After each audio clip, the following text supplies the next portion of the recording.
Thanks, everybody. Is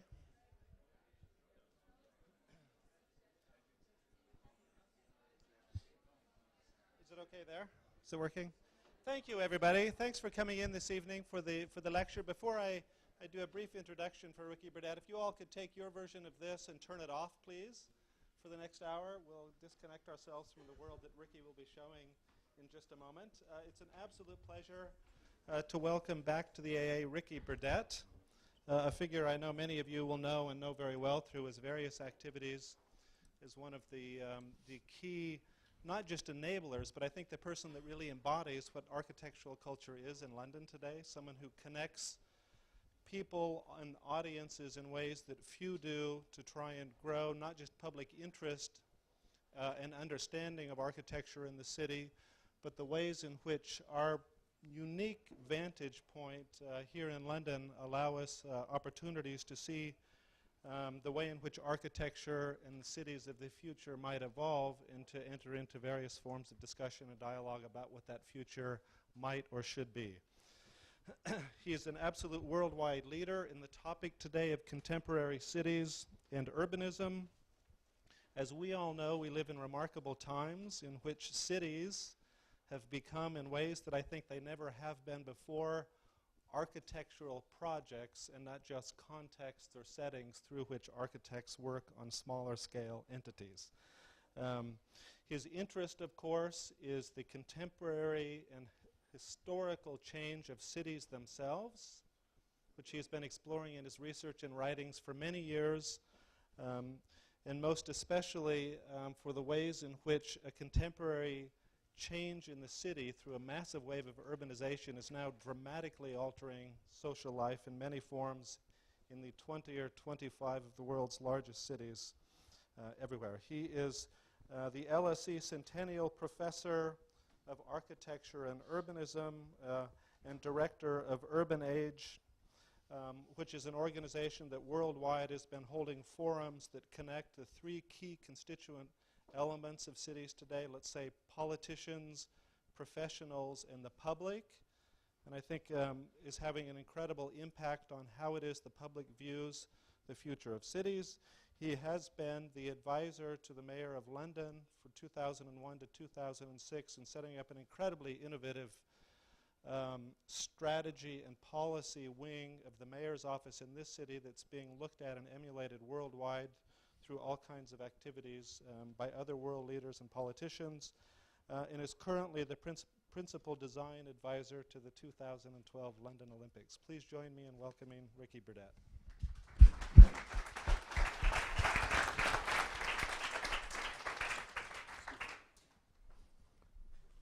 Brett, thank you very much. I hope this doesn't... can you hear properly? It's all right? It's not too tinny. It's wonderful to come back, but I've never talked here before, so I'm nervous as hell. It's the first time I've ever talked on this side of the fence at the AA. I was also a student, as some of you know, at the Bartlett School, so even that makes it even more complex and exciting to come here and face all of you who have different histories. I'm not saying different ambitions, because as Brett says, ambitions have come together. I decided to talk tonight about cities, but with a sort of slightly lamely provocative title of Does Design Matter? Simply because it's very possible to keep on talking about cities, talk about the social and economic processes, talk about growth, talk about planning, and talk about all these things, and by the time you've finished, you really do wonder as an architect what on earth you've got to do with this. And I nearly start from the opposite end of that telescope, as in fact Brett has suggested, that as the world becomes more complex, as it becomes more urban, what you guys do becomes much, much more important. And in a way, the backdrop is this. I mean, these are statistics that by now many of you probably know, even though I have to say 2 or 3 years ago, it was not obvious that half the world was now living in cities. And just think back, when my great-grandfather was around, so 100 years ago, that's not that long ago, so it's when our grandchildren will be looking forward. It's that sort of distance. It was only 10%. It was a tiny part of the surface of the earth that was actually occupied by what one might call a city. And if things project and continue to grow, one doesn't really know whether it's going to be 75% of people will be living in cities by 2050, but it's likely to be something like that. And if anything, climate change is going to make the rush to cities even more necessary, simply because you want to get away from areas that are exposed to extremes of climate in terms of whether it's flooding or any other form of effect of nature. What happens in the grey bit as opposed to the green bit is very, very important. And I would say if there's one message I would like to leave tonight is design matters more and more so in cities for two reasons. In environmental terms, it's probably one of the key factors that could change the balance of the world ecology. I think it's that important. If we make cities more efficient, and that is a question of design, simply put, either they're enormous and spread all over the place and they eat up lots of energy, or they're not, and that's a political and a design decision. I think that's an incredibly important factor. And the second one is the obvious one of social and the impact it has on people who live in them. Cities can be designed to either be equitable, to make people improve their lives, to become educated, to enjoy all the extraordinary conditions that you have in this square and around this part of London, a piece of speculative development by a private developer 150, 200 years ago, or they can be exactly the opposite. And in a way, those are the sort of issues which I and many others, and Jorge here at the AA, has pursued that. But I think it's time to put that right at the heart of the design agenda. Can we turn off these lights? Is that possible? Or lower them? Thanks very much. So I really want to talk about what lies behind these statistics, what lies behind the DNA, the grain of this urban fabric, both in terms of what's happened now, what is happening around us, and obviously in terms of what should happen in the future. Now, I start with the image that maybe some of you will have seen before, only to make a very, very simple point. It happens to be Caracas, in the capital of Venezuela. It could be Mumbai. It could be Sao Paulo. It could be many other cities which at the moment are growing and exploding. And I start with this image because in a way I think it presents, certainly to me when I look at it, and I did take it from a helicopter, absolutely terrified with an open window when I was doing research for the Venice Biennale. It just says to me, this is what, and I'm sorry to say this here, architects do. On the whole, 98% of buildings are ugly. They're designed for people whose interests stop at the red line of their property boundary. If you're lucky in life, you'll get to build one or two of those. If you've come to this school, of course, it won't look like that. But that's what architects tend to do. This is what transport planners tend to do, for good reasons. They want to get people from here to there, but obviously have little interest in dealing with the effects of severance in terms of the continuity of urbanity, which we can see in this image. And then in the case of Venezuela, on the left-hand side, you see one of the largest barrios, one of the largest favelas, slums, call it what you will, very much what the community of this city is. This is nearly 1 million people when this picture was taken, in conditions which clearly are highly problematic when it comes to issues of services, livelihood, water, and all that. Now, this is not to say that this is bad and everything we see there is bad. It's how one deals with these sort of three issues that I'm interested in. The program of research that we've developed at the LSE is very much about that. Now, one can claim that poverty, happiness, exclusion, health, all these dimensions of sort of life are really determined by things which have little to do with built form. I'm often accused of being an environmental determinist insofar as I believe that actually if you design something, you can mess up someone's life. Or the other way around, you can actually improve someone's life. Now, this image of Sao Paulo taken from the air probably says more than I need to say about the possibilities of future inclusion. This is a well-known picture by now by a photographer called Tuca Vieira, which shows one of the favelas in Paraisópolis in Sao Paulo, which has its DNA of existence. This is not something that one in any ways sees as negative. It has layers of social connections. It has different ways of allowing the younger and older people who live in this area to establish their own form of livelihood. In many ways, if you half close your eyes, it's not unlike a sort of medieval Italian town. I mean, it has exactly that sort of structure about it. What is extraordinary, and still many people think this is a Photoshop image, and it's not, is that on the right you have a series of skyscrapers, there are about 4 of them, I think, where the individuals are wealthy enough to actually have swimming pools on each terrace in front of a neighborhood where water is often a problem.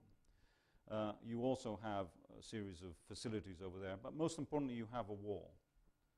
And the wall, for me, symptomizes the predicament of the contemporary city, the increasingly gated community aspect of cities. Because I go back and think of the urban fabric as something which has a potential democratic appeal in many ways. I think of the grid of Manhattan, I think of Barcelona, I think of Rome, the city I was brought up in, I think of the sort of messy, organic form of London. And in all those occasions, and of course many other cities, ultimately what has happened is that societies have changed. They've become richer, they've become poorer, they've become more intense. People have changed their conditions, but the fabric of the build form has allowed change to actually occur. These areas here, 30 years ago, 40 years ago, were very different to the way they are now, and in 20, 30 years' time they will be even more different when all the offices probably become housing for the next generation of yuppies, let's say. For sure, this can't happen here. For sure. There's no doubt that you will have a form of integration between what happens on the left and what happens on the right. Either you demolish everything on the left and you get more of things on the right, which is a non-city, or you might one day, these get knocked down and you get more sound. Now, of course, everything that's happening in the world today in terms of economy and the financial crisis puts a sort of question mark on many of the things I'm going to perhaps say.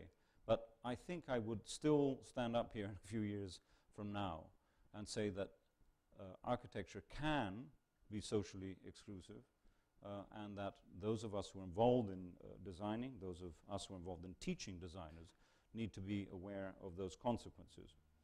On the environmental side, saying these are the sort of 2 axes of the conversation I'm having with you, equally things are controllable.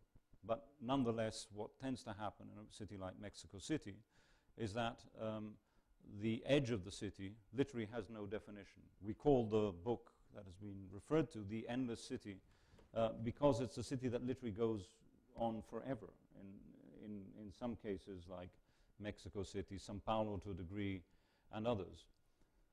There's a very powerful analogy made by a psychoanalyst in describing the condition of schizophrenia, anyone who has that condition of trying to explain what it feels like. And schizophrenia, apparently, for those who understand these things, is like inhabiting a body without a skin. You don't know where the boundary is. And that when that sort of transgresses, you begin to feel a sense of paranoia because you don't know where. And I think the modern city has those conditions.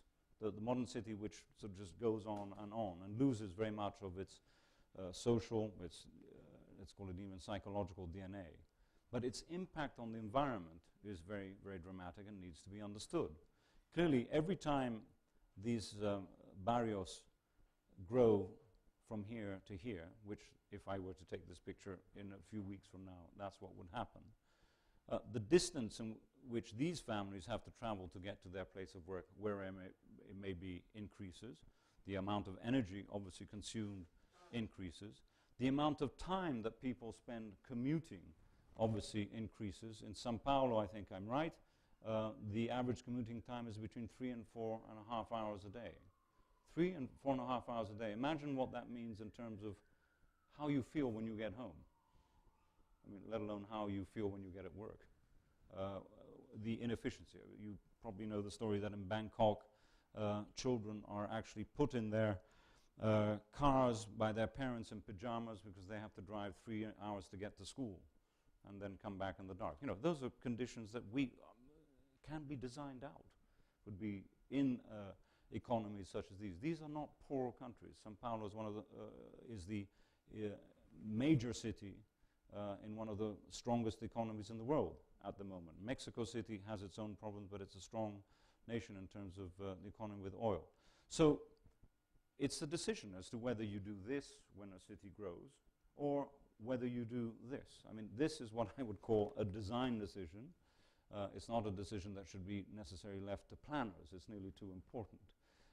And I think the three-dimensionality of that is absolutely important. Not to say that New York has got it right, but it's interesting that the city fathers, as they were then, took the decision to think forward of how this city would grow and how to create extraordinary density around Central Park, which then does something in terms of acting as an urban lung, an environmental role, but also a social role to the city. Again, it's not a question for me to say, why doesn't Mexico City do this? I'm saying, what are we doing as designers? What are we doing as city leaders, which is thinking of what the equivalent of this is in the contemporary city? And London is facing these issues today. I'm going to end my talk by talking a little bit about the Olympics, partly to just perhaps share a few ideas of what is going on there, not because I'm saying it's wonderful, not to say, in fact, if anything to say, there are a series of question marks, but to share with you at the end that I think some of the issues being faced in London today are not unlike the sort of issues which affect social inclusion and environmental balance that are being faced by other cities around the world. So these cities are growing. They're growing at a dramatic speed, Mumbai in this case, and I think I'm interested very much in what it is we can say about the making of space, the making of buildings, which can relate to the DNA of each of these cities themselves. Now, I'm fortunate to work with people like Saskia Sassen, Richard Sennett, and others who clearly can describe better than I can the reasons why cities are growing. And obviously one dimension is the globalization, the contacts between cities which are affordable either through information flow, flow of people, and flow of goods. And the presence of airports clearly is one way of just looking at the web of connections. This happens to be the routes between 6 of the cities that we studied at the Urban Age, which go from Johannesburg, New York, London, Shanghai, etc. And obviously the denser connections, London, New York, tell you a lot about the nature of their economic activities. Again, everything may change this year. Maybe this diagram in a year's time will not be as valuable. I doubt it, I must say. But hence the fact that in the Pacific Rim, every city, whatever size it is, needs to have an airport and an opera house for reasons that I can't really understand the second. I can more or less understand the first. But where is this growth happening, and what effect does it have on the people who are living there? This is a diagram which we've done at the LSE, taken from United Nations data, which just shows in darker color where the densest areas of the world are. It doesn't show where everyone lives. And it's quite interesting to see how, in the United States, how sparse, actually quite large areas of the US are. In South America, how the biggest cities are, of course, on the edges simply because of the mountain ranges and the Amazon. How in Africa you're beginning to get incredibly dense areas of urban development. Europe, and particularly the UK and Holland, are very dense. The northern part of Italy, where from Milan to Venice. But this pales into total insignificance when you look at what is happening in India and the Pacific Rim.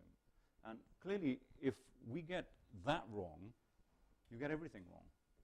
I think in terms of the balance. So I think sitting in London and looking at this picture is extremely important when you consider the number of consultants and trained architects, engineers, and planners who go up and do things over there. The numbers are staggering.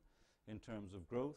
These are figures which tell you how many people are moving into Lagos, for example, Kinshasa, Dhaka, Mumbai, elsewhere, not per day, but per hour. Right? So every minute that I speak, one new person has moved into Lagos. And in London, which is growing again after many, many years of decline, the number is something like 2 or 3 people. Right? That's the sort of difference that we're talking about. So the question is clearly, how do you manage that? How do you design an environment to deal with this extraordinary moment of change, but also the speed of change is something that probably we've never encountered before. Now, Brent has already referred to the urban age. We've been looking at a number of these cities over time, and it's instructive if you think that if you were to show this graph, this is the last 100 and so years, here to the left for the 18th century, the 19th century, London in particular would have gone through exactly the same exponential curve that now Shanghai, Mexico City, Sao Paulo, Lagos, and others are doing. So it's always interesting to look back to see how we manage that growth here in spatial terms. And a lot of it is literally in this area that we are. Basically, it was done through some sort of distorted grid which accommodated change. Barcelona, similar things with the Cerda plan. So what is it that these cities are doing to accommodate and plan for that? All the answers are in this wonderful book, which I see is for sale downstairs. And in this book, we really try and tell the stories of these cities and uncover some of the themes that I was talking about before. I mean, I've just come from an event at the V&A where there was a discussion about the Shanghai Expo for 2010, which has this curious title, Better Cities, Better Life. Well, the mere fact that it has that title is fine. What they're actually planning to do is to take large chunks of either side of the river and turn it into a sort of exemplary piece of urbanism. I did ask the chief planner what was exemplary about his urbanism, and we didn't go very far with that conversation. Because this city has to deal with problems that we took a long time to digest. I mean, he was telling us at this meeting that they're building 400 kilometers of underground metro in 15 years. And London, which has got a little bit more than that, has taken us 150 years. So that's a massive sort of level of investment. But the other key issue, the key driver, is providing housing with conditions which are better for people than they have been. And that is what is actually driving both the vertical and horizontal expansion of the city. These statistics are really quite stunning if you look at it. In 1980, there were 121 buildings in Shanghai, over 8 stories. At the moment, there are over 10,000. So that's the pace of change. Now, again, there need to be nothing wrong with that. Right? And ultimately, I would argue it depends how you design them. One can get incredibly romantic, slightly fetishistic about the poor, if you look at the conditions where people are living in the sort of Hutong-type developments that you find in Beijing, elsewhere. But most people living here, as you know, are being moved to places like that. Well, why is it? The average amount of space that the Shanghaiese family had in 1985, so pretty recent, was 12 square meters. That's, you know, 3 meters by 4 meters. Right? For a family which might have 5 people, that's grandparents and 1 child and all that, with no facilities. That number has actually increased 4.5 times in the space of 15 years, creating that. So someone designed this. Clearly, as we know, not someone who studied here. But there is a fundamental issue about those who then design these environments. What thinking is there about the spaces which connect it, the brief which goes together in terms of creating these dormitory towns and actually injecting them with the necessary sort of mix of facilities which makes urbanism. This is, again, not to say that every part of any city has to be Covent Garden, cappuccino swinging environment. Not at all. But I think an attention now by those who are planning and designing these environments to what's going to happen in 20, 30 years' time must be the case. This, for me, is the same as the Sao Paulo picture. I don't see this becoming city at any point unless something dramatic happens in the area. Now, other fashions come and go. There's a need in Shanghai, as elsewhere, to travel by car. At the moment, there are 9 million bicycles in the city, and 25% of the population actually still uses bicycles to move around. Interesting, London has 2% of people actually using bicycles, probably most of them students in this part of London. But the city authorities are now actually replanning the city with streets with that, saying, well, why? Well, why we want to stop congestion of cars, because bicycles get in the way. So now this is at a time when Copenhagen, London, and elsewhere are beginning, even New York is beginning to introduce cycle lanes. So there's a dimension of obviously identification of the private car as a sign of progress, a sign of liberty, the ability to do what you want. But the impact it can have on the city fabric is dramatic. And this is the image of the endless city that in a way enshrines to me the problem. It's Mexico City, and you don't know where it ends. And you know, when I think of this picture, I think of what is it like living there and going to anywhere else? What is it? Interesting that this is a 2 or 3 story part of the city which has the same density as Earl's Court. So it's actually an incredibly dense, incredibly efficient piece of city, but with 0 public transport. Everyone has a car, or they want to have a car because petrol is as cheap as mineral water, for the moment. Right? But something's going to change. And then what you do with the form of the city, you're sort of stuck with it. Now, why cities are growing, I think, is for the same old reason. People have been moving to cities for generations to earn money. And at the moment, because of the global agricultural crisis, this young man will earn more by selling peanuts or cigarettes at a traffic light, which is how he lives. This could happen in any of the sort of, let's call it third world or developing world cities that we know. He earns considerably more than he would earn plowing the fields in his hometown about 150 kilometers from Mexico City. Now, you could argue that therefore the problems of the city of the future can only resolve by dealing with a proper agricultural rebalancing of the world. Are we ever going to get there? I must say, I doubt it. So I think we better get our cities right while more and more people come in. There are 100,000 people who sell goods on the streets of Mexico City as street vendors. Their goods come from China. So, you know, there's a form of globalization of the informal sector which works. So it's not that everything is there. That's how they make their living. And they make more money by doing that in Mexico City than actually working in the fields. Exactly the same for those who haven't been fired from here in the City of London. Anyway, let's look at the context before I go into some details of the different cities themselves and then focus on London. I've already talked about this extraordinary, let's call it, imbalance of city growth. But if we just look at what's happened in a way in my lifetime, after 50, 60 years, these in blue are cities of 1 million people. So 1950, it's quite intriguing that in the States there were a handful, not that many of cities with over 1 million people. Some of them, of course, Los Angeles, New York, much, much bigger. In Europe, you have Paris, you have Milan, you have London. In Africa, not one. In South America, a few. And you can see how many there are in Asia and in China. And just look at the growth in the dots. 2000, so only 8 years ago. And this is where we're projected to be. The whole balance tips on this side and, of course, in Africa. Look at it another way, exactly the same sort of data. This is cities actually identified by millions of people. So New York in 1950, London, this was just about the same as Tokyo, which you see over there. So keep an eye on what happens every 10 years.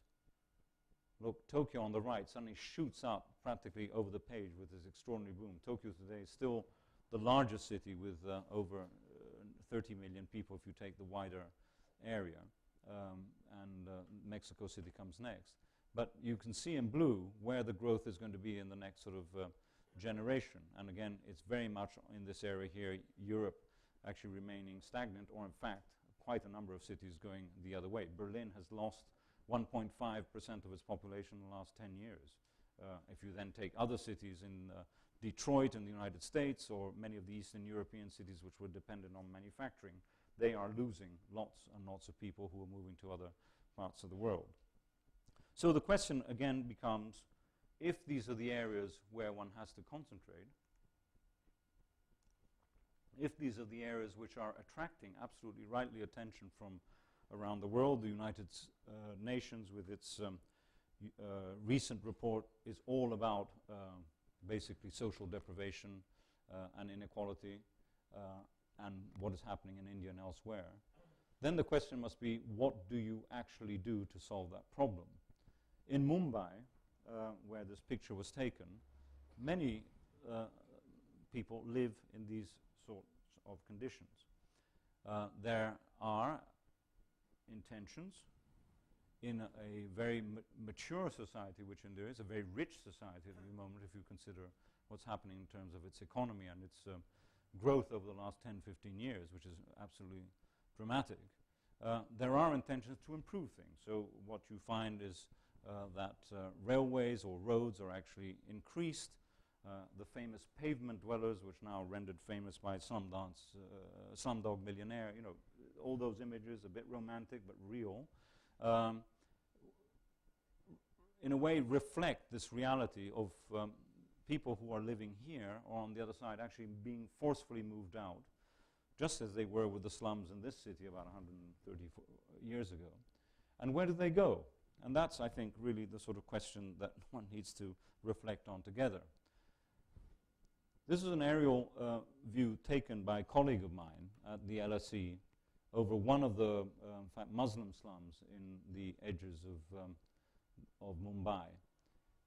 And when he showed it to me, he said, well, you know, there's the slum, it's amazing, it has this grid and so on. I said, but hold on, what's that on the left over there? He said, yeah, well, I thought you'd ask. And what is it? Looks like oil depots or something like that?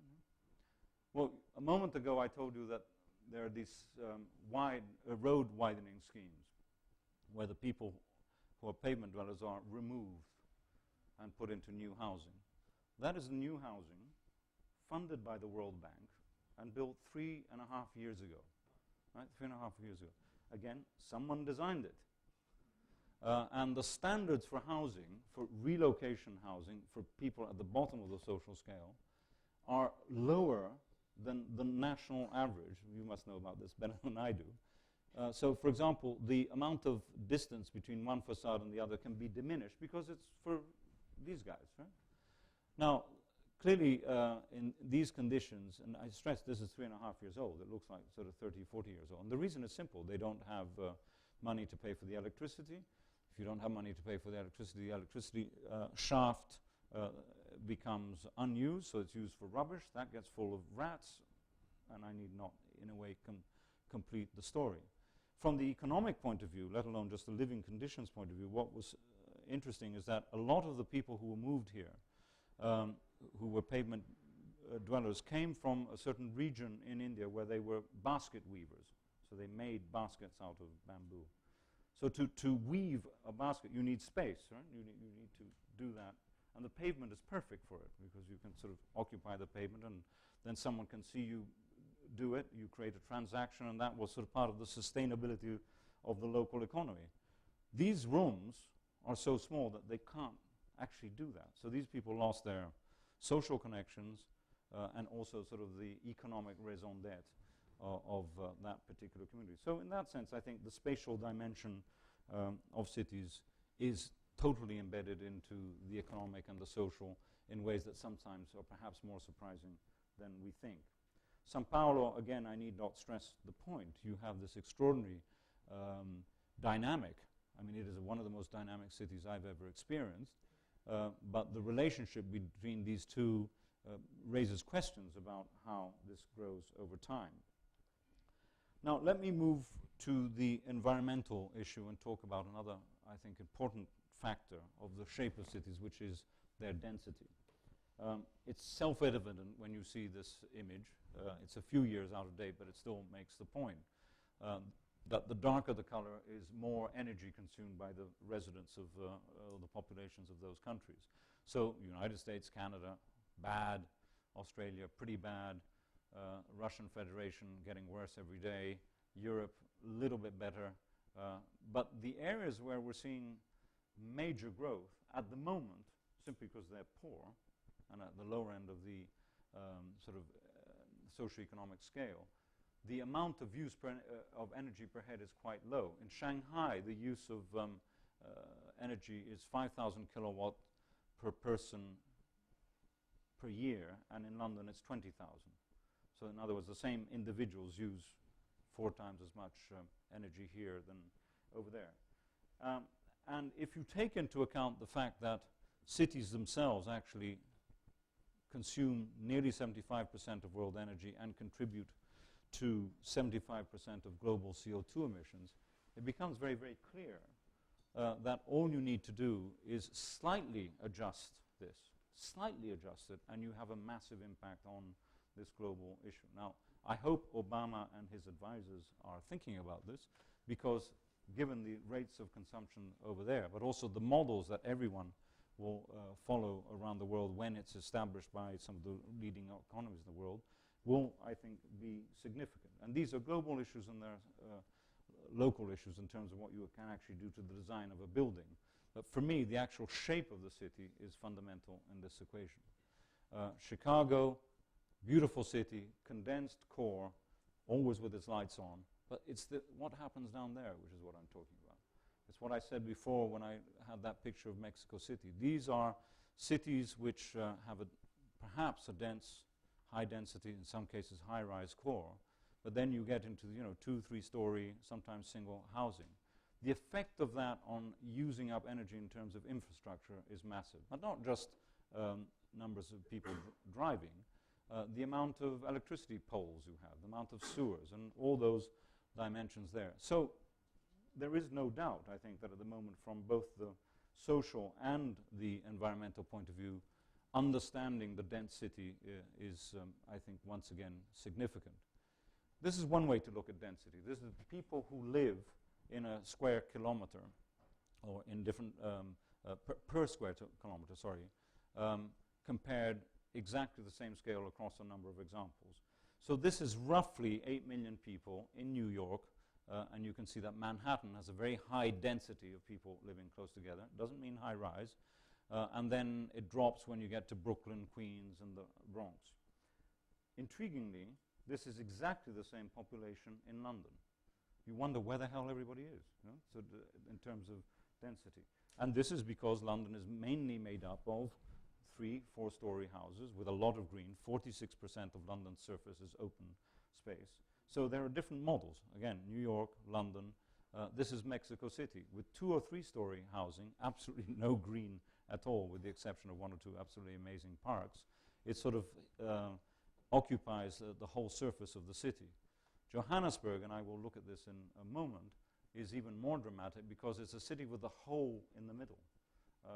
It's a city where a lot of people have left the center out of fear, out of a whole series of problems which have been talked about a lot in the media too.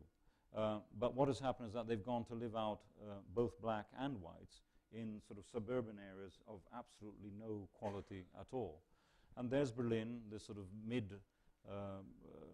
city in terms of density, which has the qualities that we know. But there's Shanghai in terms of the sort of density of people who are living in the core. A lot of the areas around the edges are actually fields. So I think, again, if you think back at the very first pictures I showed you, the statistics of the city, or the Caracas photograph, and sort of put this dimension also in your mind, I think one understands where one has to sort of intervene. And this is very much the sort of research we've been doing at the LSE on issues of density, where people of different actual backgrounds and economic income come. It's just quite intriguing. If that's London and that's New York, we won't look at the other ones. These are cities that I assume maybe many of you here are very familiar with. In the darker color, you see the most socially disadvantaged, which means poorer, lower levels of education, mothers with single children. It's a whole range of things. And you see that in London, actually, the darker areas are quite dispersed, a lot of it in East London, a lot of it in central London, some of it in south, and then sort of broken up in bits. In New York, you begin to recognize, first of all, that Manhattan has hardly any social deprivation. Brooklyn, some tough bits. The Bronx there, and Harlem, also dark. Now, many of you know New York better than I do, but you can immediately associate deprivation, poverty, with ethnicity in New York, and that's a ghetto. I mean, you can see a ghetto in this image. London is different. I mean, there are parts of West London where the Indian communities live, other parts of South London where Jamaicans live. It's much, much more diverse, and there are those who argue that this is one of the reasons that the spatial DNA and the way the different ethnicities and income groups actually inhabit the surface of London, that its relations between the different sort of multicultural groups is what it is, which is relatively positive. Now, that may be a step too far and may have to do more with policing strategies or anything else, but I think it's another interesting way to begin to look at cities, apart from the obvious ones which are familiar to everyone here, to do with understanding the spatial structure, transport, and everything else. But let's look now at some case studies and the relationship between some of these sort of parameters I've been throwing up in the air. I've been talking about density, and I've been talking about transport. Now, it's a well-known argument that, particularly in the United States, that in order to be progressive, you've got to have a car. So the LA model, the one on the left, is seen as, let's say, the only one that one can follow. And it's interesting what the statistics are. 80% of the population take the car to get to work. That means 20% or less actually take public transport. To be fair to LA, that is beginning to change with new investment in tram system and bus system. Now, Tokyo, which has more people, 35 million, in the wider area, has 80% of people actually using the transit system, which is an extraordinary number. In London, it's 46%, and it's pretty good as it is. And that has to do with years of investment and integration between the different forms of overground, underground, and buses that they have there. But when one talks about these issues, particularly around the world and in developing cities, you say, well, no one has the money that Tokyo or the Japanese economy did to sustain that level of investment. And you could say the same about London. We are incredibly lucky to have an agency which is Transport for London, which has a £5 billion pound annual budget. That's a massive amount of money. And you say, yeah, sure, because we pay for the tickets. But it's one of the few transit systems in the world which actually pay for themselves from our tickets. Most other city transport systems, such as the MTA in New York, are actually subsidized. So what are the options? What are the other ways of doing it? And with my colleagues, we've been studying cities like as diverse as Bogota, which may be well known to you, where a series of mayors, including Enrique Peñalosa, had to deal with exactly the same problem that has being faced by Mexico City, Sao Paulo, even Mumbai. And this is a city, it's not a village, it's exactly the same number of people as London at the moment. It's just over 7 million, with incredible number of people moving in to this city, by the way, exacerbated by the violence and the drug lords affecting life in the countryside. But it's a city growing at a phenomenal rate. And when I was taken there, I was shown early on this rather extraordinary idea of Enrique Peñalosa, which is, we're going to get the slums anyway. The city is going to grow. We can't control that. That's impossible to control in Colombia. We don't have planning as such. So let's just do things like this. Let's build, and they did, 80 kilometers of cycle tracks out into the middle of nowhere. Not in the middle of nowhere, because when the informal city came, it sort of hugged itself around the sort of these cycle streets, and therefore, in a very normal, organic way, had the sort of planning that we see here. I mean, what is interesting is that they did build some excellent schools, some public spaces right at the heart of these areas which were very tough. And the learning rate, the education rate, the literacy rate in Bogota is now one of the highest in South America as a result of these schools being right in the middle of the barrios, so the favelas. I mean, I've been to many of these libraries and they are extraordinary. The other extremely well-known thing he did is to introduce the Transmilenio bus, copying it from a wonderful Brazilian mayor, Jaime Lerner from Curitiba. But what was done here, and again, this is design in many different ways from the ones we normally think about it. The former two images are absolutely designed. Public space, green spaces, routes, and all that. This is an experiment in basically creating dedicated busways. You might say, okay, fine, that's not that interesting. What is fascinating is that before that, many of the people who needed to move from A to B in Bogota took these illegal buses, very dangerous, full of polluting. The experiment, the social experiment, was that each 7 of these drivers who owned their minibuses were given ownership of this bus. So they didn't lose their job. Otherwise, as Peñalosa said to me, I wouldn't be alive. You know, these guys would have shot me within minutes, because, I mean, who's going to survive that sort of threat in terms of job loss? So again, these sort of interventions in the fabric of the city require a political vision and also a way of making decisions, which requires guts and everything else. Peñalosa looks at these pictures and makes him smile so much that these guys who are rich are stuck in a traffic jam. Right? That for him is total success, because the people using buses and cycles, apparently, maybe a bit of propaganda here, the commuting times have dropped from over 2 hours a day to less than 35 minutes a day. So, you know, let's say it's half true, since I was listening to a politician, it's still pretty impressive. Now, at exactly the same time in Mexico City, here's a city which is growing so fast it's actually eating up, literally, so water basins on the edges. That's the scale of change. The Mexicans have responded by building a sort of segundo piso. They've spent 80% of its budget on building this system here. What's the system like? Like that, most of the time, because, of course, it gets crowded. And, you know, if you think of what's happening in Boston, London, and elsewhere, we're spending vast amounts of money actually getting rid of all these pieces of infrastructure. So where is the learning curve in a city like this, Mexico City, which has a city center of this extraordinary quality? I mean, for me, it was an amazing discovery.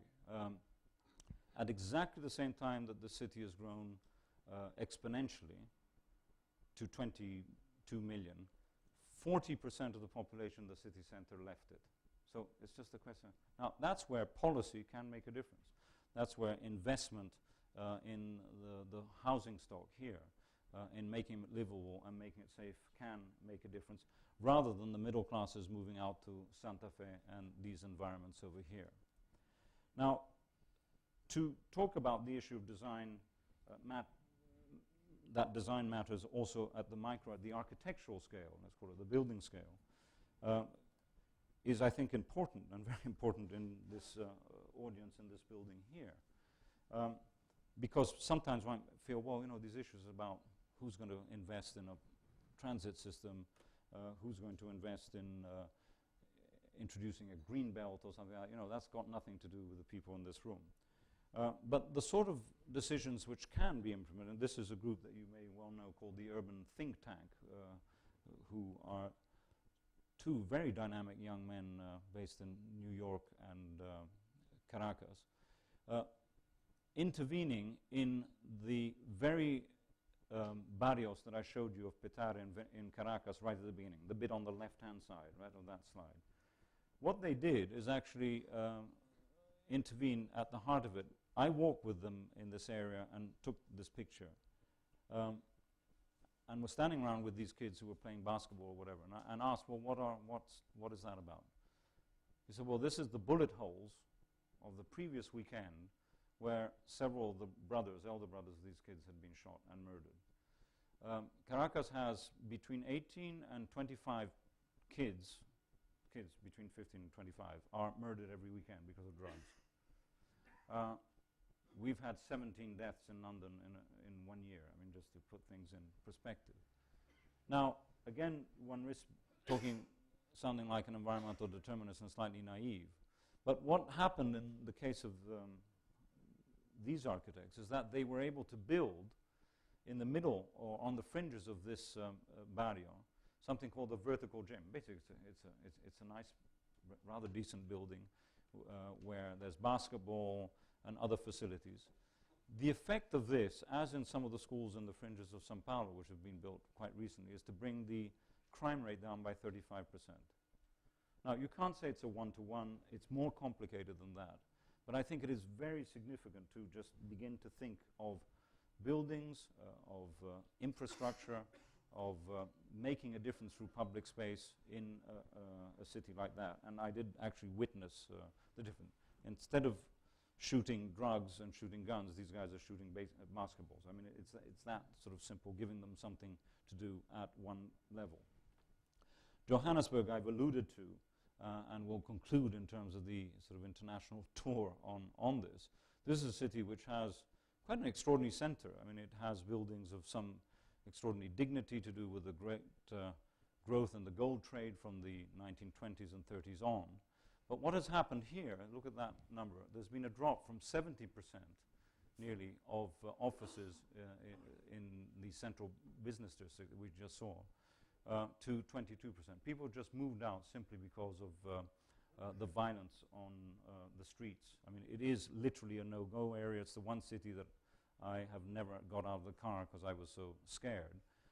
And it's mainly to do with, as many of you know from what happened last year, a lot of illegal immigrants from other African states, mainly Nigerian and others, who are controlling the drugs trade in the city center. So while there are extraordinary efforts to rebuild this nation, a nation which has been torn apart by apartheid for the last nearly century or more, which for the last 14 years has had a regime which has tried to do wonderful things, you actually have a different form of apartheid. You have something which is man-made, and you have whites and blacks now living in these sort of ghost towns, which are Sandton and Rosetown, which are sort of suburban horrors, or even more dramatic, where there is a piece of city, you don't see it anymore because it's just behind walls. Most of these walls, they were added to another meter or so to increase the security. Now, of course, if you have this problem of security, no one walks. I didn't. If everyone goes by car, if no one walks, the city doesn't put money into building pavements. And take this extension, this argument on, and extend it 20, 30 years hence, you really have a non-city being built in front of your eyes. So I think those are very much the sort of conditions of social exclusion and environmental impact that those of us who've been working at the urban age have observed, and I think we all collectively feel need to be addressed in a very, very strong way. But I don't want to be that negative, because I hope I've been showing you also a series of positive examples of how to actually intervene into the urban fabric, both through policy but also through design. So let me begin to conclude by talking about London and the Olympics. It's impossible for me to sit here and try and talk about London in, let's call it, a dispassionate way, as I have about the cities that around the world. We all know too much, we all know too little, and there's certainly many of you in the room who know this city better than I have. I've only been here for 30 years. Others who were born and brought up here. But it's a city which has some very special characteristics. It's a city which is very spread out. It's a city which, except for the old city of London, where the Romans settled, never had a wall, so literally was able to sort of spread out quite considerably. There are very few sort of defining features in it. If you see London from the air, it's very difficult to actually recognize different landmarks except for the River Thames, the park, now the Millennium Dome. I mean, it's not a place like Barcelona or New York, which has an identifiable structure. It is also a city which is probably, and I've alluded to this already, more defined by its people or its peoples than its urban structure, you could say. I mean, the multi-ethnicity of London is well known. What is less known is that over the last, since 1995, 95% of all the people who moved into London were born outside the UK, not outside London, outside the UK. So in terms of growth, probably most of you in the room, me included. But that's what London is about, and these are the sort of statistics which show that. Now the question is what happens in a way next. London has been growing after a period of dramatic decline. It reached its peak just before the Second World War, 1939. It was nearly 8.5 million. 8.7 million. Then it dropped dramatically, also by design, policies actually bringing people out to Milton Keynes and other new towns and all that. And it's growing again. Now, I don't know whether the economic crisis will make this sort of flatten out or not, but there is a relationship between this and what people in government want to do. And on the whole, and this brings us to, in a way, the Olympics and how it's being managed, the Ken Livingstone plan, as it's called, the London Plan, or the key diagram in the London Plan, basically says we need to stick to this very important 1943 planning decision by Patrick Abercrombie of the Greenbelt for the city not to sprawl beyond its limits, which has held really quite well for the last 50, 60 years.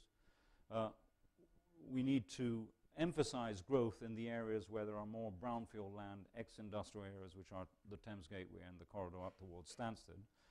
And one needs to privilege those sites, which are the ones which have got stars on them, which are called opportunity areas, which have, on the whole, pretty good transport and available brownfield land. I mean, that's a pretty direct way to think about the growth of the city. But this guy wanted the maximum. This guy doesn't. So it raises some quite interesting problems now, how you use this policy, but with different sort of aspirations. And the Olympics is an interesting case. First of all, I mean, I think many of you know that London won the Olympics by mistake. Paris was going to win. The Greek representative pressed the wrong button. Chirac was, you will forgive me, those of you who love Chirac, was so Gallically arrogant when he went to Scandinavia, and he offended the Finns by saying they had the worst cooking in the world only after the English. That was his sort of whole approach. That the Scandinavians got upset and so pressed the button again. So London won by those 2 votes. That was the only. There's no other reason for London winning. And in fact, we were holding the conference in Shanghai at the time, and we had most of the important people in London actually with us at the conference. I said, we'll never win, so what's the point of actually? Yeah. So, but that's a very London story. I mean, London is haphazard in many ways. Things sort of happen. And the design of what is happening in the Olympics in a way reflects that degree of haphazardness, which is so much to do with the DNA of London. Now, you all know where the site is, but perhaps the one thing which is not obvious to you, this is the red line around the site to the northeast of Canary Wharf in Stratford. Perhaps what is not obvious to you is just 2 aspects of the DNA of the city, which is social and to do with transport. This is that map that I showed you before in comparing it to different cities around the world, which shows in darker colors the areas of deprivation. And it's pretty dramatic that you see what level of concentration there is in this corridor, which actually goes up from Canary Wharf or the Dome over there, along the Lee up over there. I mean, if one wants to accuse the British governments of ineptitude over the last 40 years, despite massive investments in East London, there it is. I mean, this is worse than it was 50 years ago, practically, with few pockets of change. The other thing that you can look at London in the same way, and there's the River Thames, is with a transport map, which normally is only exciting for transport nerds. I find this one modestly exciting because it shows in purple those areas where you get better public transport accessibility using everything but cars, using the underground buses and trams where they exist. And red is the next best, and then it's green, and then yellow, and then blue. And obviously suburbia is poorly accessible. What is fascinating is that places like Croydon show up in this map with the same accessibility of central London. If you think of it, that is the case for those of you who might use that train over there. And there's an area over here which actually has pretty good transport, and right in the middle of it is Stratford.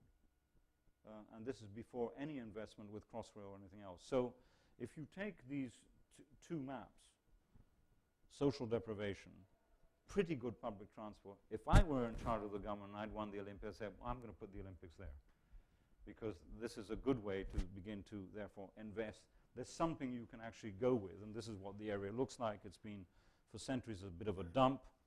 It's been an area which has got gasworks, it's got deposits and everything else, and that is the site up at the top, already sort of emerging. In fact, this is taken probably a year ago, and right at the heart of it, of course, is the new railway line from the continent coming up. At the moment, it doesn't stop there, but it goes straight to St. Pancras. After the Olympics, every 4 trains stopping in St. Pancras will stop in Stratford. So suddenly you get here a place with an enormous potential of growth. I mean, in terms of providing back offices to Canary Wharf, say, in terms of providing housing and other facilities, the accessibility is really quite strong.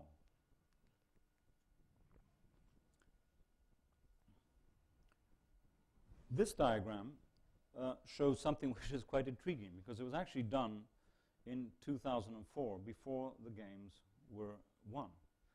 And it totally reflects how the private sector dominates the London scene. Many of you will know, and some of you may even have visited, the shopping centre in West London in Shepherd's Bush. The same Australian developers are doing a massive shopping centre, just as big over here, right next to the railway station I've just described. And the same group of developers, with other sort of individuals involved, asked Fletcher Priest and Adrian Reuser of Westate to do this master plan. But this was all done, I stress, without any knowledge of the games. What actually happens is that this has planning permission, therefore stays, more or less.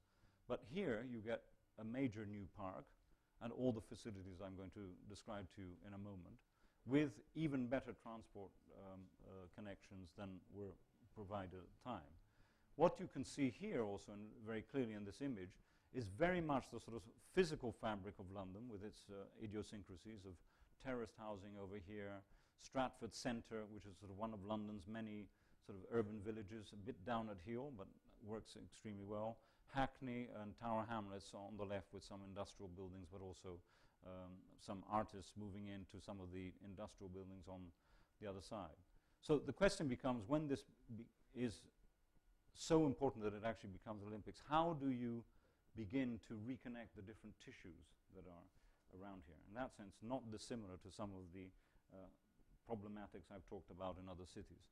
It was a site that until, in fact, only 6 months ago, was traversed by electricity pylons. First 250 million of the regeneration budget went into making a big hole underground, so all the electricity now goes below ground. And these are the diagrams, horrible diagrams, I have to say, before you say it instead, of what actually happens to the before and after the Olympics. And this is really what I want to share with you as I talk about this project, rather than the architectural elements themselves. What you see here is these are 2 images you can see sort of split down the middle. This is 2012, and this is maybe 2050, let's say 2020.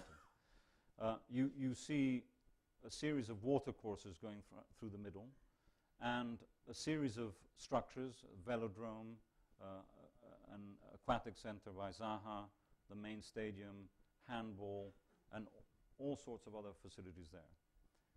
What will happen after 2012 is that by far the bulk of these sports facilities will be removed. They all go. So in fact, only 5 facilities remain, and you can begin to see them here.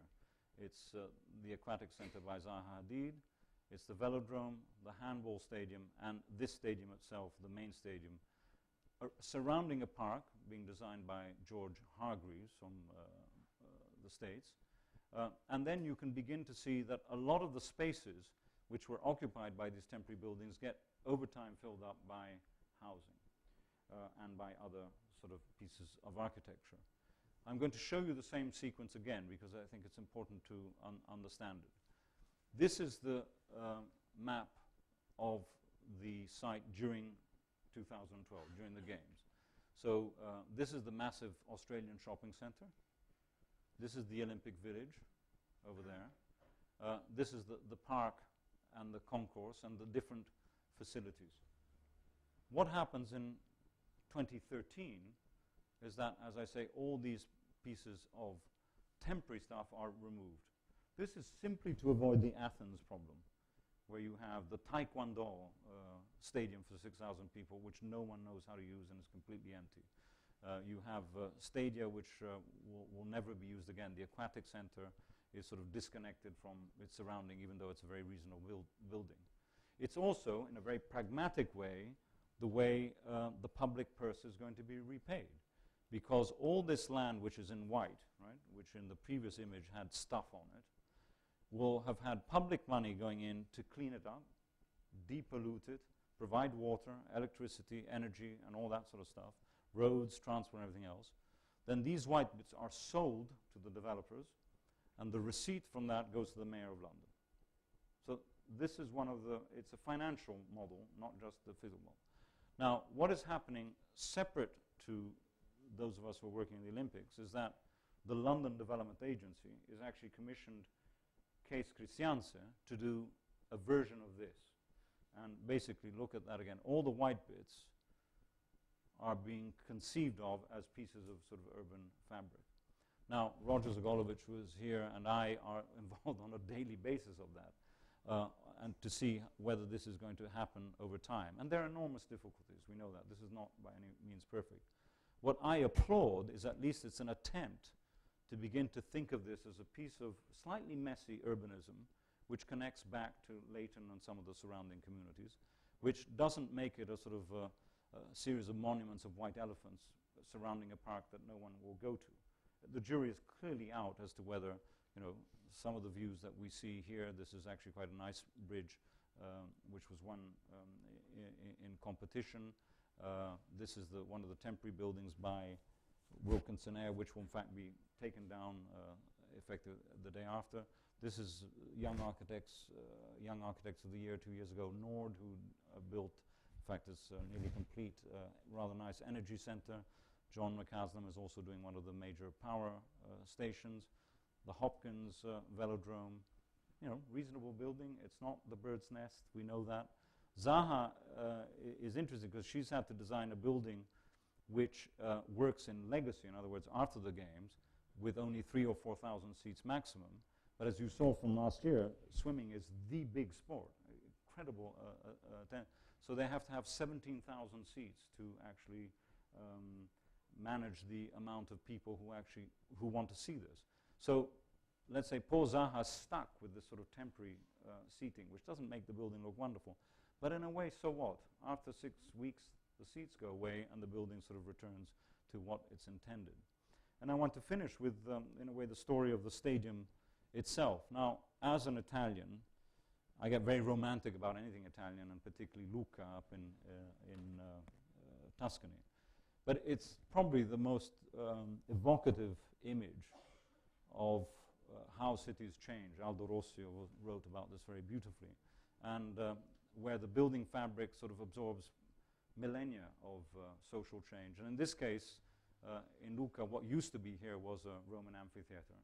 Then the amphitheater effectively collapsed.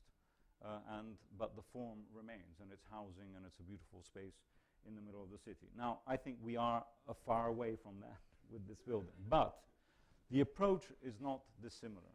Because actually what is being proposed is that you sort of, and if you go there, I was sitting here 2 days ago. I mean, it's nearly all built. What is actually proposed is to build a big hole in the ground and have 25,000 seats only. So just enough for a normal athletics event. Then you put 55,000 seats from the ground up. And the day the games end, you actually take them away and you ship them off to whoever, Chicago if they won the Olympics. So you don't leave this monumental stadium that would never be used. In London, we obviously have Wembley, so it's not necessary. And in that sense, it's a bit of a metaphor of what we're actually trying to do.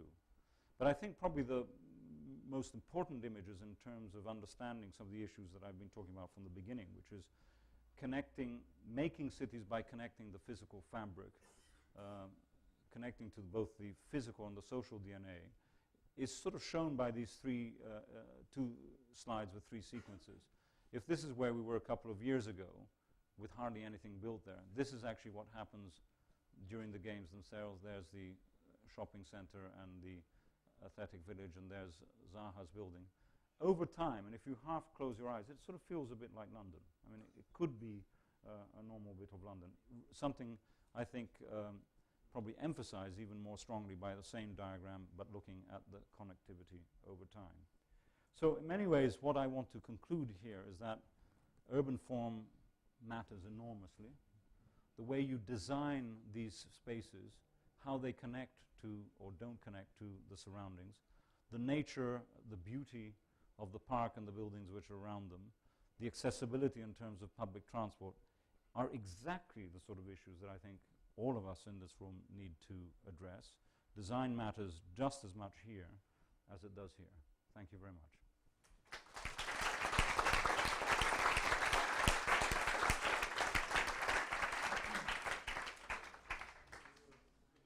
Sure.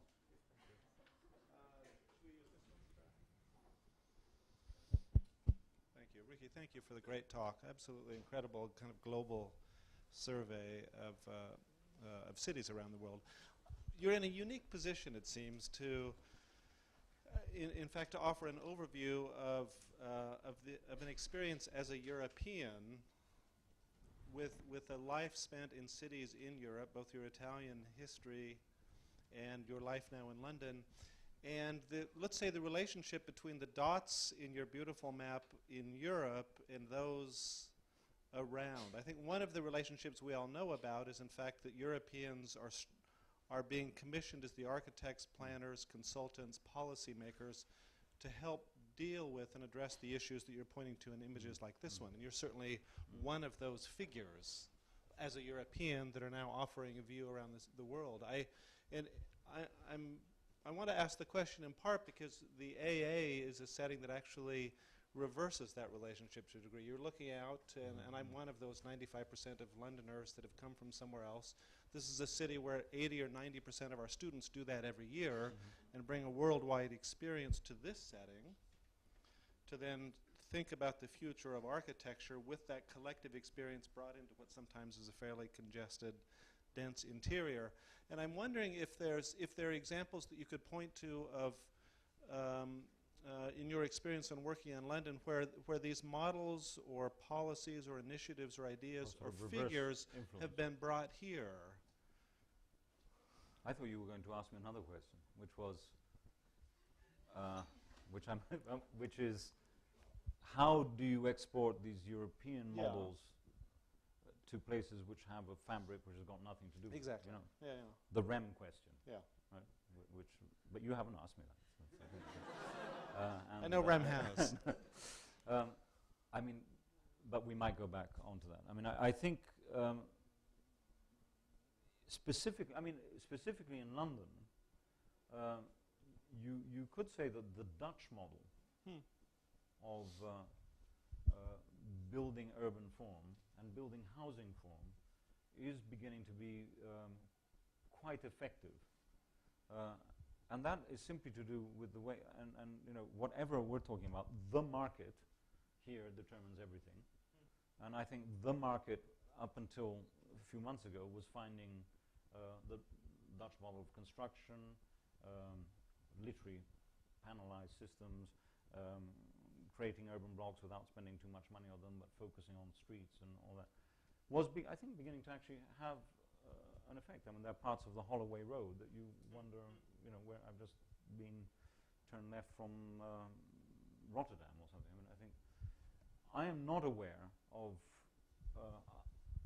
the sort of influence that I think you're talking about, which is perhaps more profound in terms of new emerging typologies which respond to London's urban needs, particularly in East London. I would have thought we are extremely poor at absorbing that. But I'd go one step further, and I'd say the problem is much more difficult than the one you've described, because I would say that, and it's the point of this talk, architects have no engagement in power structure here. None.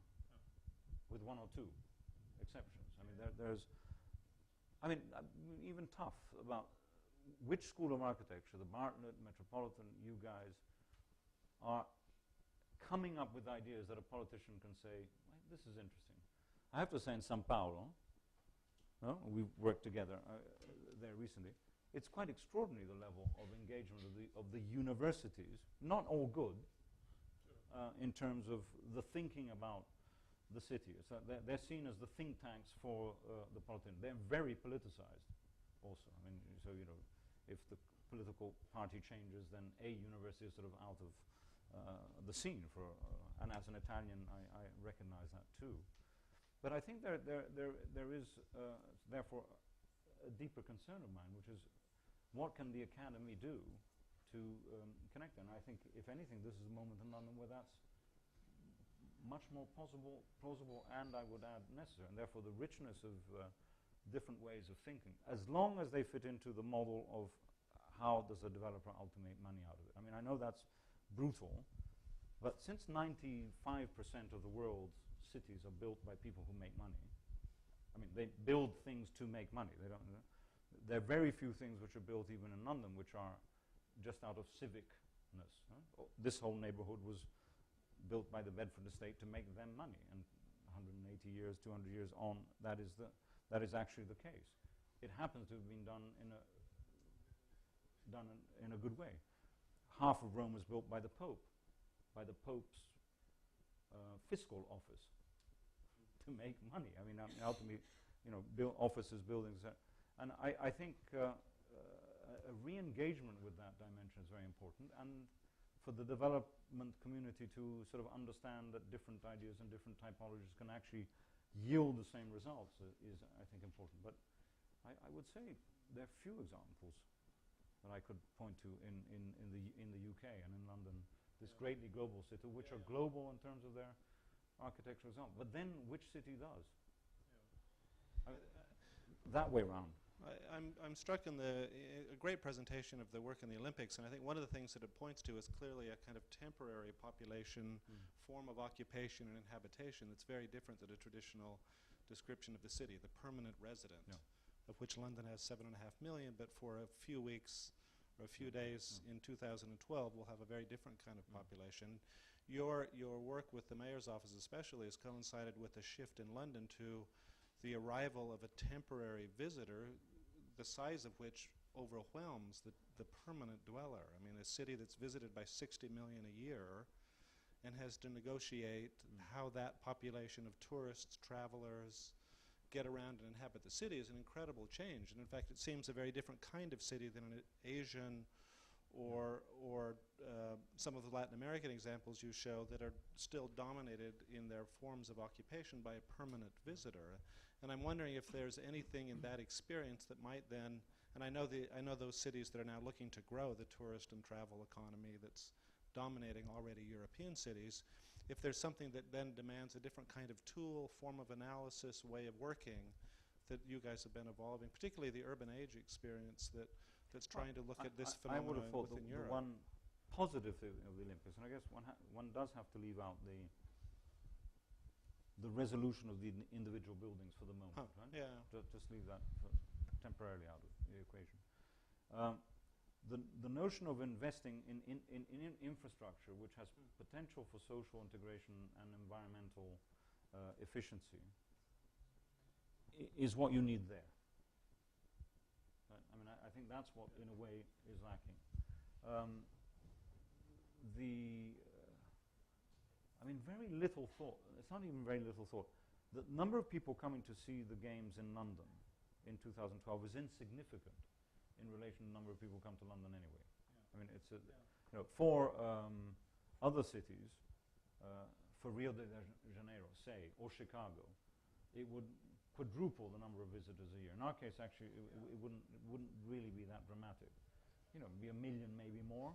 But as you say, in the 5th most visited city in Europe, it's not that big a deal.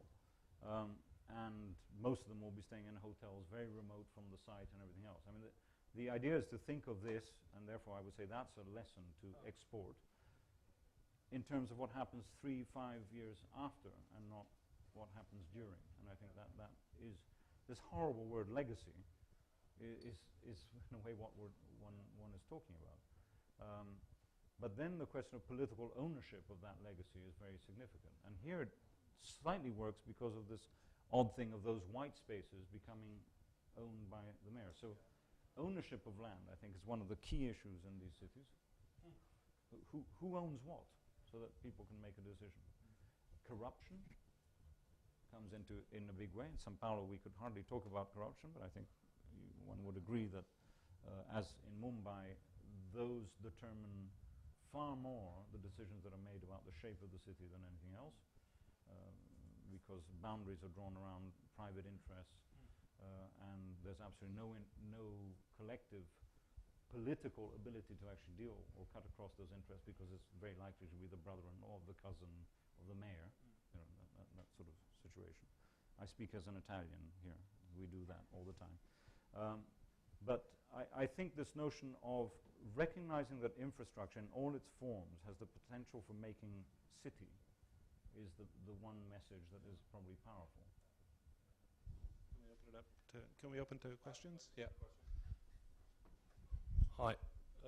I really liked your picture of the cycle routes into the Bogota desert.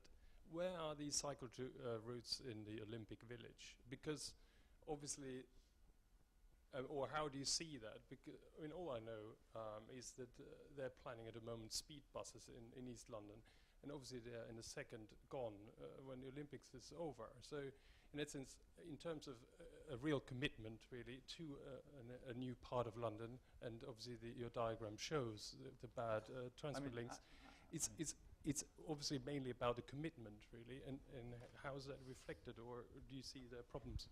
I mean, I'd start by saying if cycle routes were the only problem, the Olympics is great. We've got it all sorted. No, there are. I mean, there are lots. I mean, I can go back to the map, but I won't. It's boring. I mean, no, there are a lot. No, across the park, and every new road has a cycle route in the village. I mean, there's more cycle routes there. The problem is what happens when you go out of that to the rest of sort of 19th century London with its relatively narrow streets. But this mayor, to be fair to Boris Johnson, is taking the whole cycle issue relatively seriously. But within the red line of what constitutes the Olympics, I don't know that. Are you asking more? Obviously there was a commitment really to what? put an infrastructure in to connect to the rest of the city, where here obviously there are no new tube lines being built. There's no new. You see, it depends. No. It's about a commitment, a real commitment. London is a democracy, and on the whole, different, which sort of works. And boroughs are very, very important. And all the streets in London, with the exception of streets owned by Transport for London, are owned by the boroughs. So it depends on the importance of the cycle lobby in borough X or Y as to whether they invest part of their budget onto that. So it's interesting when you say political commitment, from whom? You'd expect it to be from the mayor.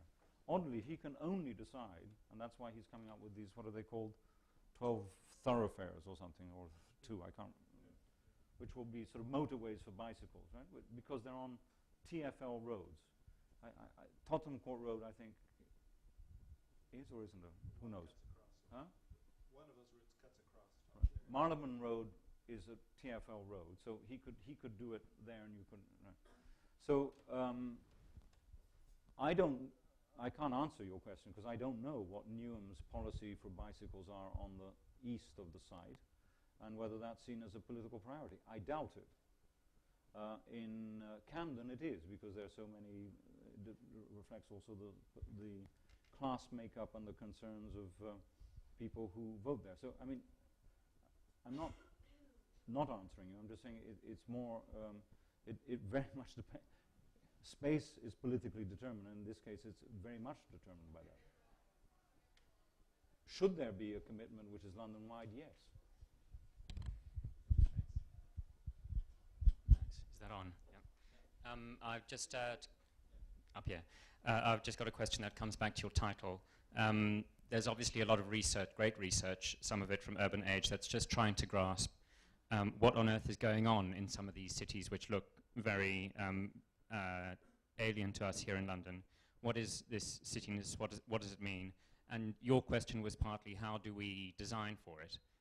So I'm asking about if that involves, given the situation today, a change in certain parameters about what design means. You've talked about process, political vision, participation, and then through all of this there's also the question of design talent. And I'm wondering, and it's obviously a debate that is going on and on, do we need to rethink what design can do, and what perhaps in this context should schools be doing, and how can schools rethink that agenda? And I represent an organization called Architecture Sans Frontières, and we're also thinking about that. But it's a big question, because usually those process issues are polarized against the design issues. Well, you know, the answer to that question is long and will take 30 years to work out. But I think, at the London School of Economics, we tried to introduce architecture at a master's level, so that people who will come to the LSE, who are likely to go on and become people who make decisions as opposed to draw, right, are aware of the need to think outside the box. So I think, first of all, I would say that there is absolutely need to overhaul the way that the design professions generally are structured in terms of education. I'll come back to that in a second. But also where design sits within other disciplines in the world. I mean, I think every future mayor should be studying design in one way or another, either by stealth or intentionally.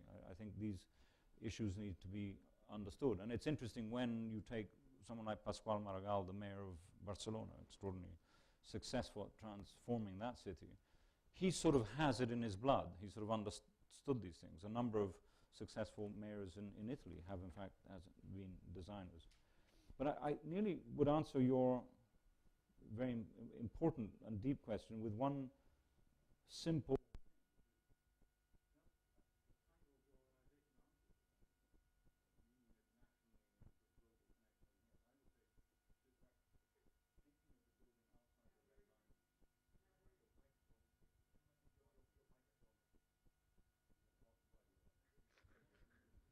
Here, use this one.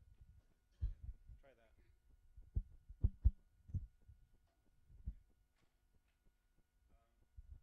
I just think that, can you hear me? Is that good? Beginning to understand that every piece of architecture has a context, and that context starts at least at this scale, must be a starting point of every project in a design school. I would nearly say that, naive as it is and difficult as it is, at least to have that awareness. I mean, I have to say that working with 17, 18 colleagues of mine on the Olympic Village, I'm shocked how some very, very good architects are only thinking at the moment what the proportion of the window to the facade, and how the roof line hits the sort of double elevation, etc., all very important, but not even thinking about where the front door is and how the building meets the street, let alone how the street meets the park, and so it goes on. So I would say the scale issue is very, very significant. And I guess my point, not to be negative at all, I think this is what Brett was also intimating at. This enriches what we do. And if we don't have the ammunition to respond to that, that's why I was always talking about also the development community, we find our profession weakened and taken over by project managers, quantity surveyors, and at some point people who can do sort of the same job without the hassle. I mean,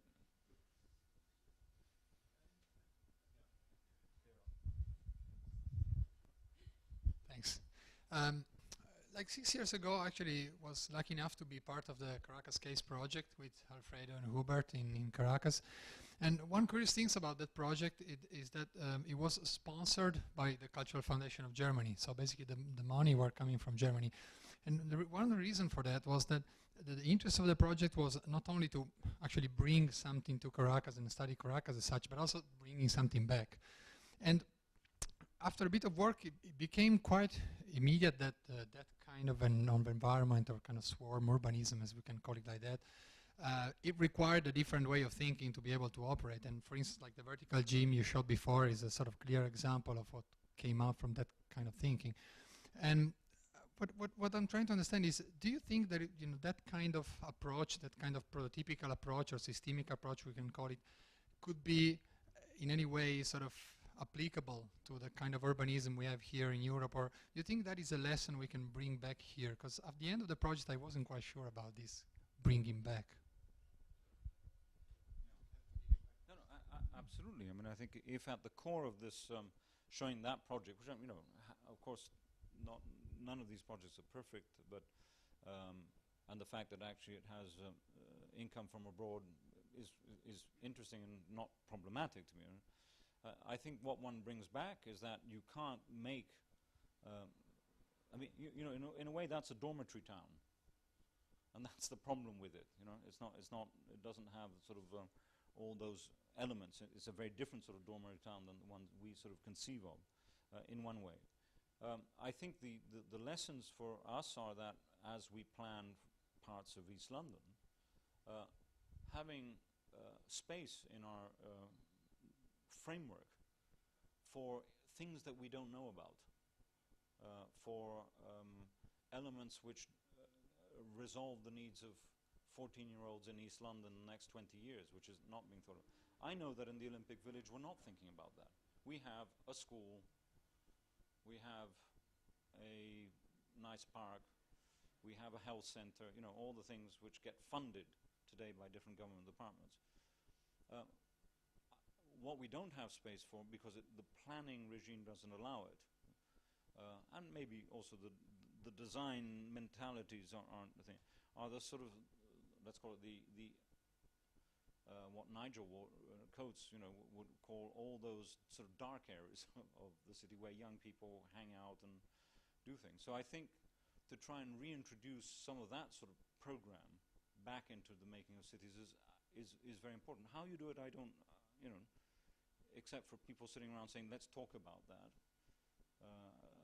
Is skateboarding a good or a bad thing in the middle of a housing estate? Well, actually, it could be a very positive thing. And that would be the equivalent of the vertical gym in our own context. But I think design does not deal with the needs of young people at all.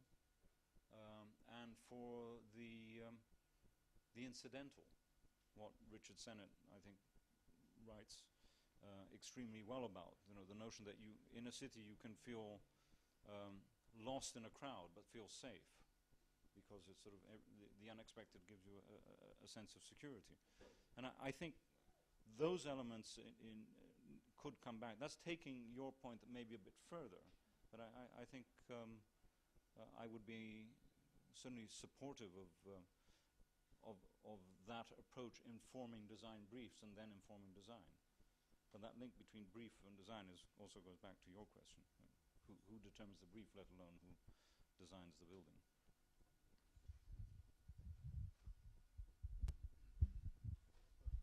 Ricky, thanks for all of this. I mean, it always intrigues me when I look at this image on the screen, because one of the aspects that obviously sits alongside this thesis is layers of ownership.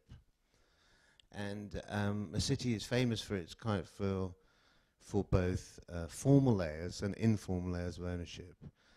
And in a sense, you talked about in Mumbai, the traders that live on the street do have a right of ownership that allows them to trade off that patch of street for a period. And what's interesting here is these layers of ownership have dealt with the separation on this slide between the favela and the redevelopment. And in a sense, what's so interesting is those layers of ownership we've seen have been masqueraded as we watched our entire notion of economy collapse, in a sense, simply on a misunderstanding of the principles of inflation. The notion that ownership somehow gave you additional value which was artificial, which was also pleasurable when it was going up and also painful as it comes down. And in a sense, is there a creative notion of ownership that we're going to need to apply to deal with 7 billion human beings on this planet?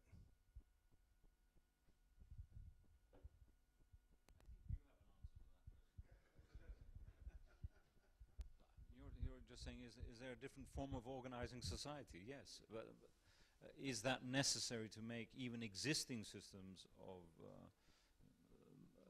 capitalist-driven economies work? Not necessarily. I don't think you need. I mean, we are surrounded and happily surrounded by so many positive examples of what I think you're talking about. I'm not 100% sure what you're asking me, but I mean, but yeah, but I mean, it's like saying. I mean, I don't know whether you're saying should we have. Should London not be owned by 7 major land holdings, which belong to dukes or queens? Actually, in principle, from a political point of view, I'd probably say, yeah, that doesn't sound like a very good model. But in reality, it works rather well because of the leasehold arrangement. So I think it's either too tough a question or too wide a question for me to answer it.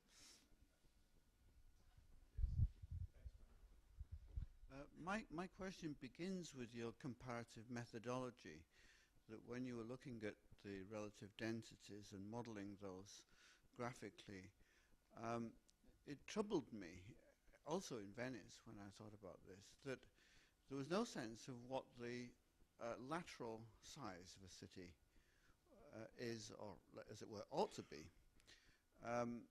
If you cast a radius of a certain distance around a core, you come up with a certain population. If you cast the radius out a bit further, it increases, and so on.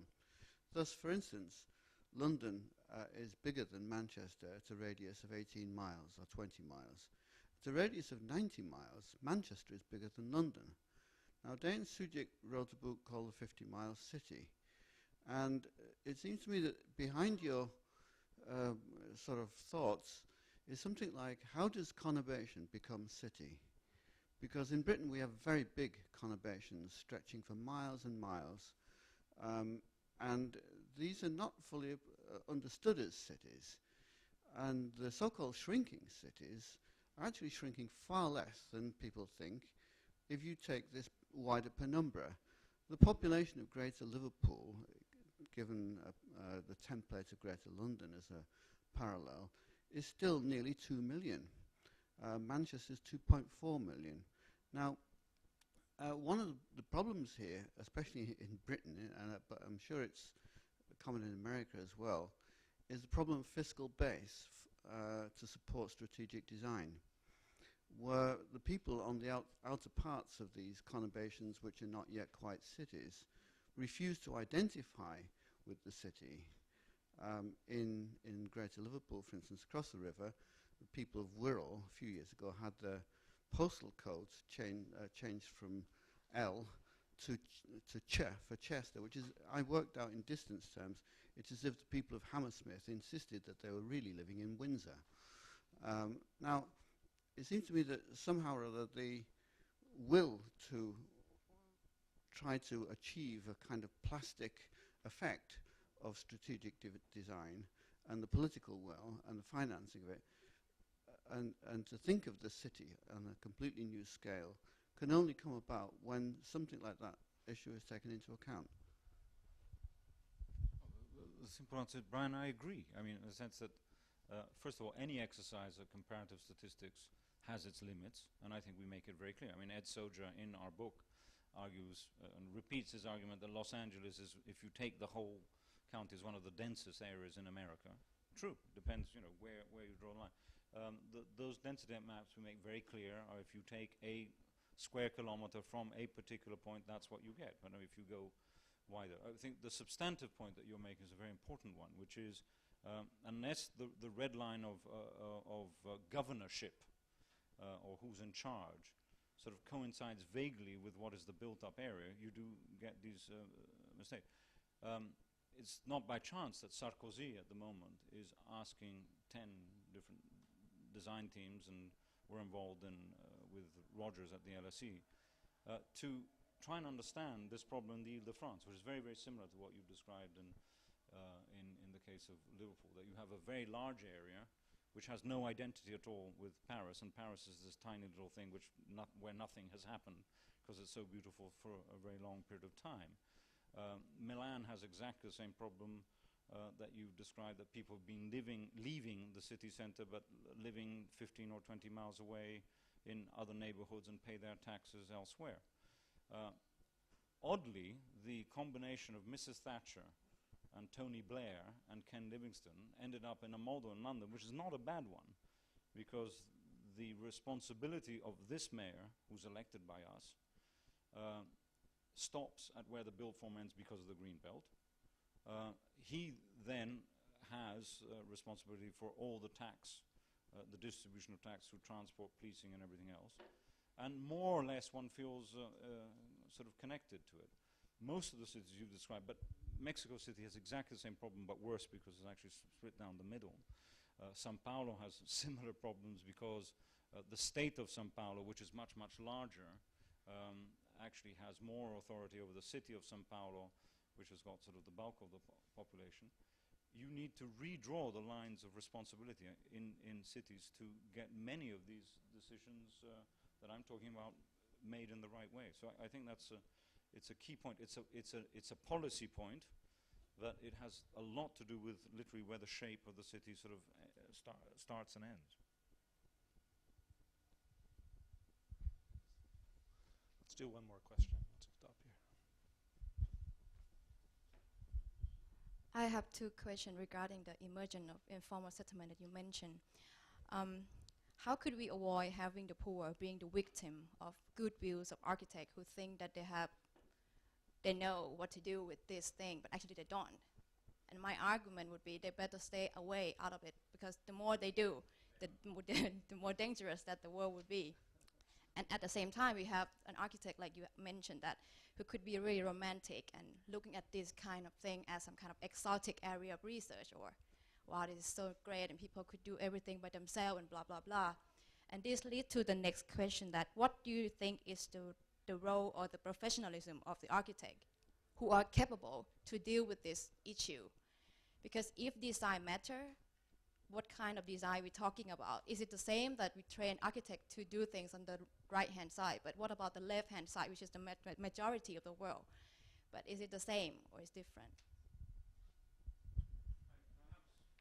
Perhaps, understandably, and it's completely my fault that you come out depressed and think that the best solution is that architects don't touch these issues, but that would be wrong. I mean, it's enough to go around the corner here and see some of the housing, the Peabody housing from the 1890s, or to go further parts of East London and see, I think some of the great urban typologies, housing typologies, or to go to Vienna at the turn of the century to see how one create dignified urban environments for the people who are at the bottom end of the scale. I mean, it is not necessarily the case that you need to go this way. And there are luckily plenty of examples, but tiny percentage in proportion to what actually happens of designers like, say, Charles Correa, I think, dealing with these issues in the most extraordinary creative way and addressing these issues. I mean, Holland, I think, is again a good example of seeing housing that you don't actually know who lives in one house or the other. But 70% of London terraced housing is a pretty good model. I mean, Islington's Georgian terraces, you only know the difference between rich and poor, whether you have net curtains or whether you have a brass door plate. I mean, it's the same urban frame. And so in that sense, one doesn't need to go and search necessarily higher architectural responses in order to address that problem. I think that problem is addressed very much by the larger scale grain of the city, let's call it the grid, its flexibility, its resilience, but also the built form. If you take the Lower East Side of New York, the loft as a model, or the terraces of Notting Hill, those are buildings which were built more or less with one purpose, but they've gone from, in the Lower East Side's case, from being factories to being fashion sweatshops, to being trendy places for actors, to being places where NYU students hang out. But the built form has remained the same, and I think the word resilience is very important. And I think resilience is something a designer can and is able to do. And I think the same would apply to many of the sort of normal housing stock. Now, this is where I think the profession has a lot more to do, and a lot more to offer, sorry, in a positive way, also a lot more to do, but needs to align itself with what I would call the requirements of the market. The market can be public sector or private sector, but that creativity is certainly needed.